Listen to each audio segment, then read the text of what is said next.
Pushpin disclaimer: this story is a work of fiction.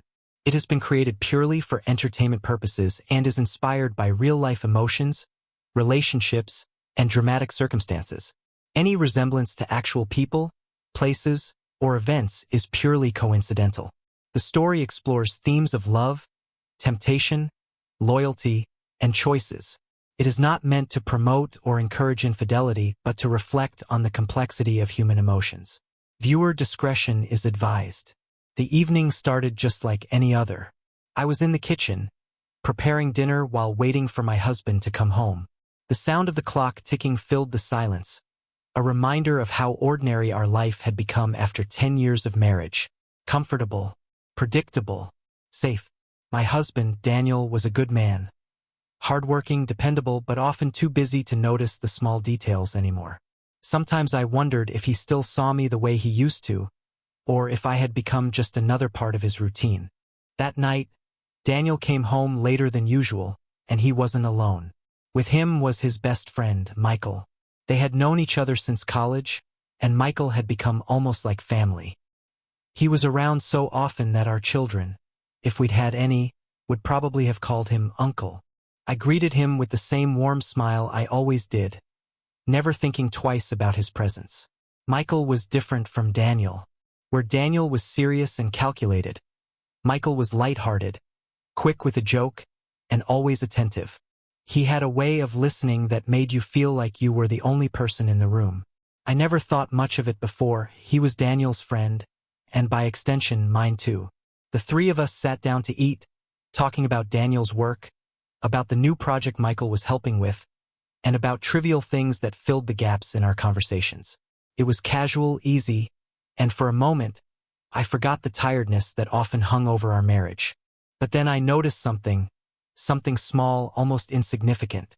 Every time I spoke, Michael's eyes lingered on me just a second too long. When I laughed, he seemed to notice in a way Daniel no longer did.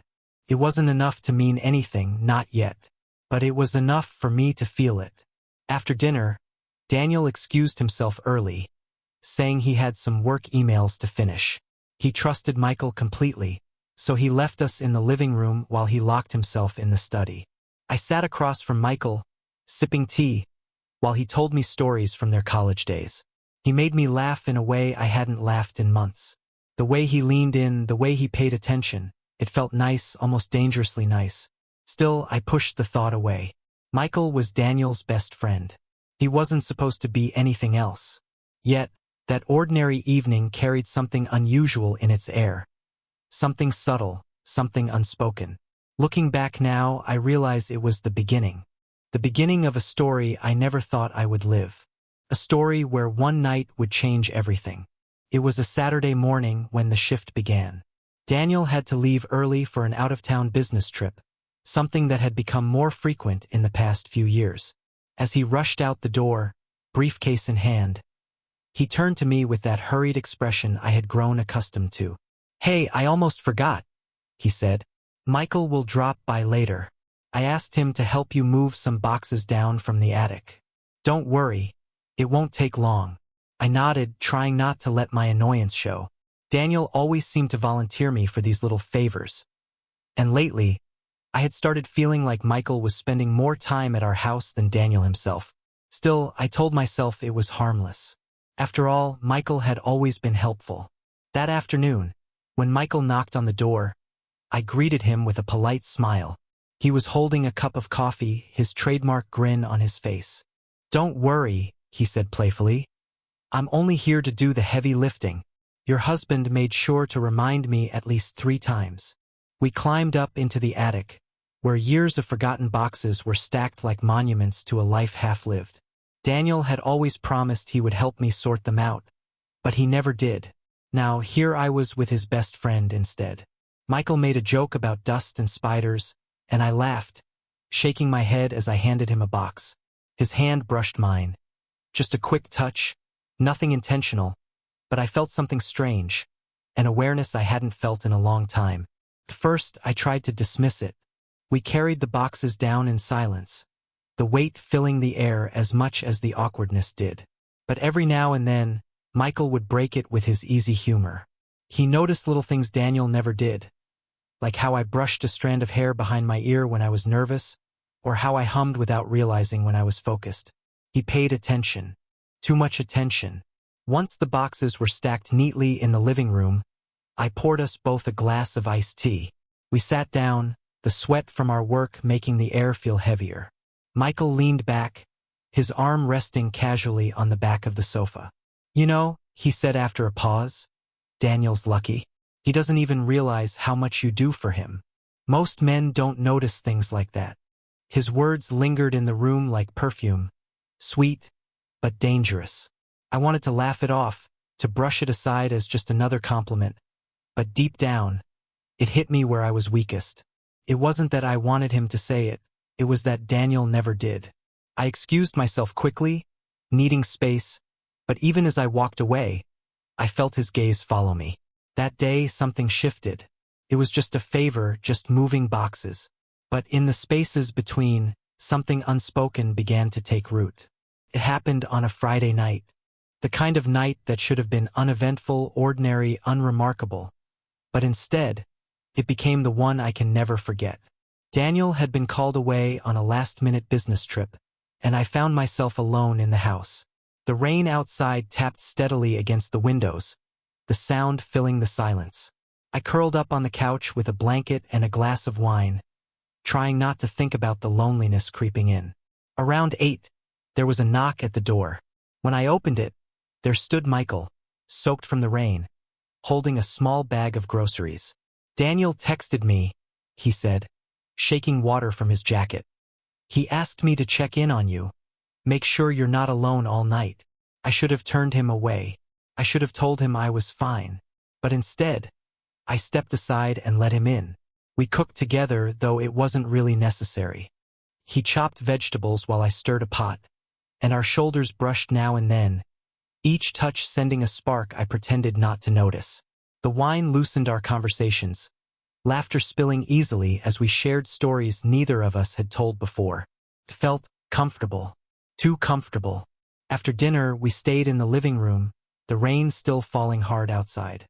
Music played softly from the radio, a slow song that seemed to wrap itself around us like a secret.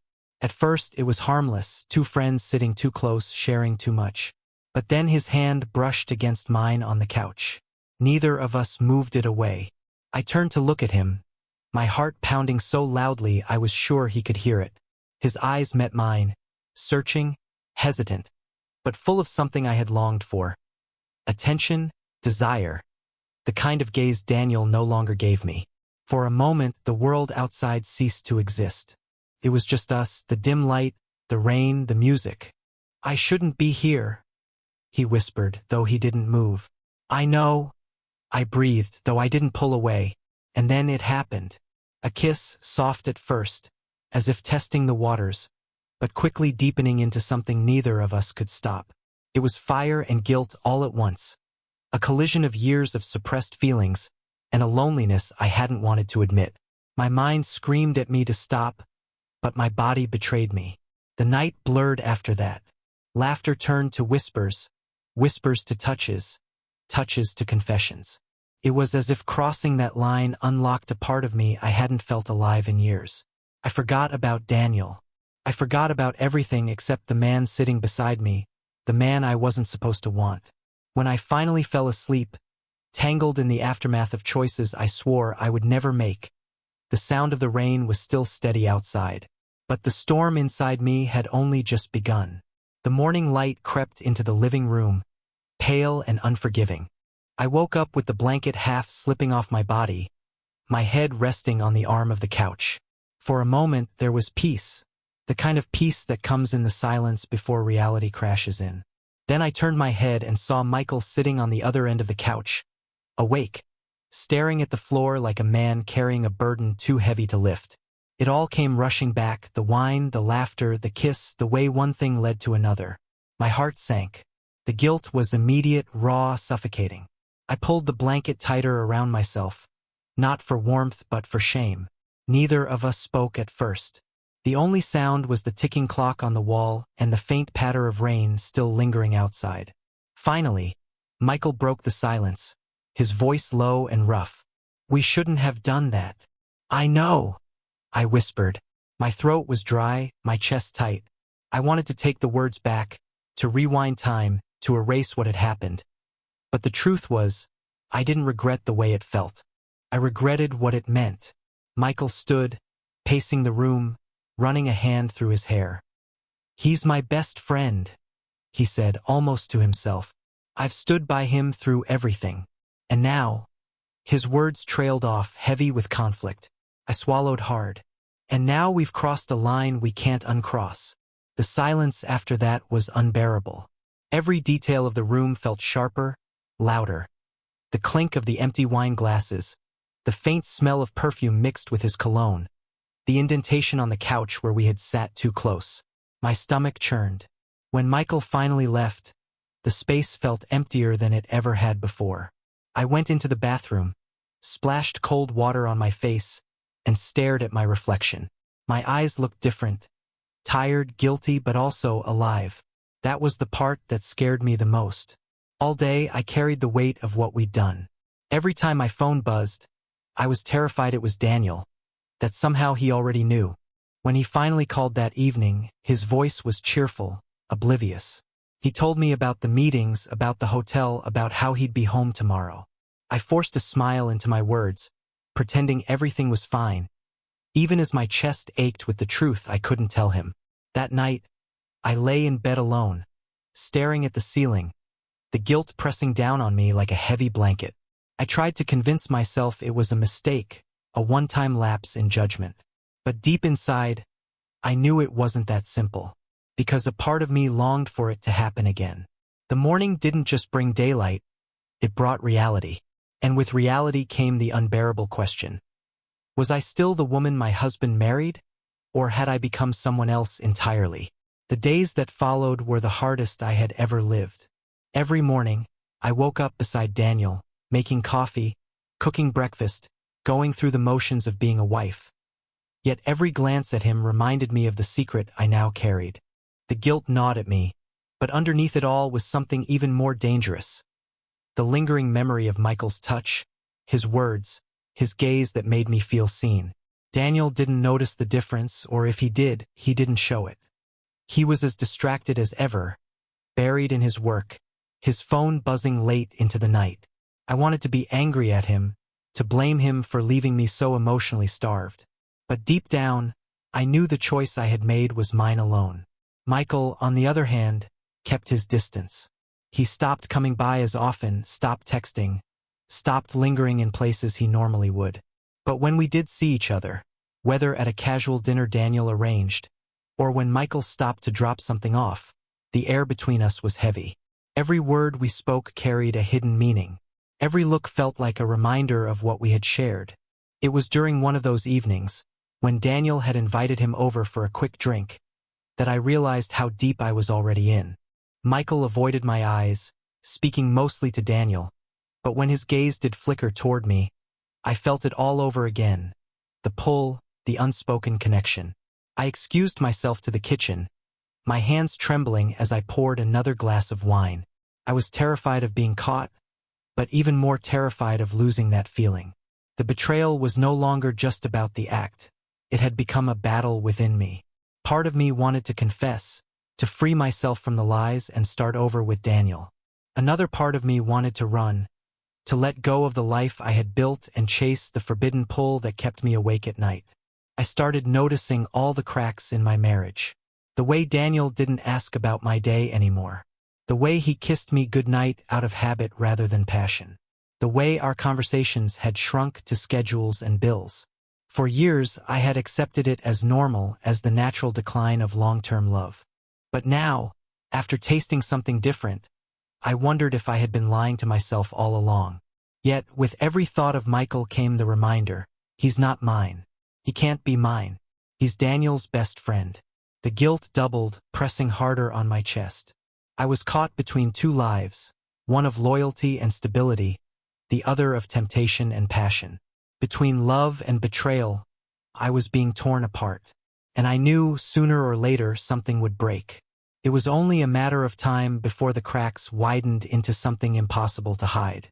Secrets have a way of leaking through the smallest openings, and mine was no exception. The first consequence wasn't discovery. It was the slow unraveling of myself. I became restless, distracted. At work, I found myself staring at my computer screen, unable to focus. At home, every word Daniel spoke felt heavier, every touch from him sharper with guilt. Nights were the worst. Lying beside him in silence, I could feel the distance between us like a canyon. He didn't notice, or maybe he chose not to, but I knew, and it ate at me. Then came Michael. He tried harder than I did to put distance between us. He stopped answering calls quickly, made excuses not to come around, even declined Daniel's invitations more often. On the surface, it seemed like he was doing the right thing, protecting us both. But the tension built like pressure in a sealed room. The breaking point came unexpectedly. Daniel invited Michael over for dinner one evening. I told myself it would be fine, that I could manage a few hours of pretending. But sitting across the table, every laugh, every glance, every subtle reminder of what we'd done tore me apart. When I stood to clear the dishes, Michael followed me into the kitchen to help. The moment was brief, but electric. His hand brushed mine as he set a plate on the counter, and I froze. The silence between us screamed louder than words ever could. Daniel's voice called from the other room, snapping us back to reality, and Michael quickly stepped away. But that tiny moment was enough to confirm what I already knew. The feelings hadn't gone away. The consequence wasn't just guilt anymore, it was longing. A longing that grew heavier every day, a weight I couldn't carry without it breaking me. Soon after, I noticed Daniel watching me more closely. He didn't ask questions, but there was a shift in his eyes, a flicker of suspicion. One night, he reached for my hand in bed, holding it longer than usual. "You've been distant," he whispered. "Is something wrong?" My throat tightened. I wanted to tell him the truth, to rip off the bandage and let everything bleed out. But instead, I shook my head and forced a smile. "Just tired. That's all." The lie tasted bitter on my tongue. The consequence of my choices wasn't just the guilt or the longing, it was the inevitability of being found out. I could feel it coming, like thunder rumbling in the distance. I knew the storm was on its way, and when it hit, it would destroy everything. It happened on a night that seemed ordinary at first. Daniel had returned from another business trip, more exhausted than usual.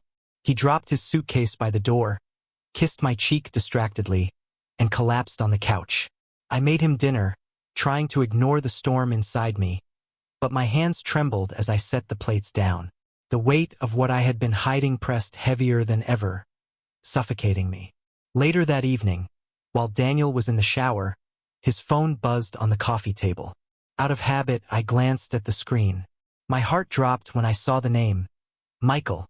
The message was short but damning. "We need to talk. I can't keep living with this guilt." I froze. My chest tightened as panic rushed through me. It was one thing to carry the secret myself, it was another to know Michael might not. And if Daniel read that message, everything would be over. When Daniel returned, towel draped over his shoulders, I snatched the phone and forced a calm smile.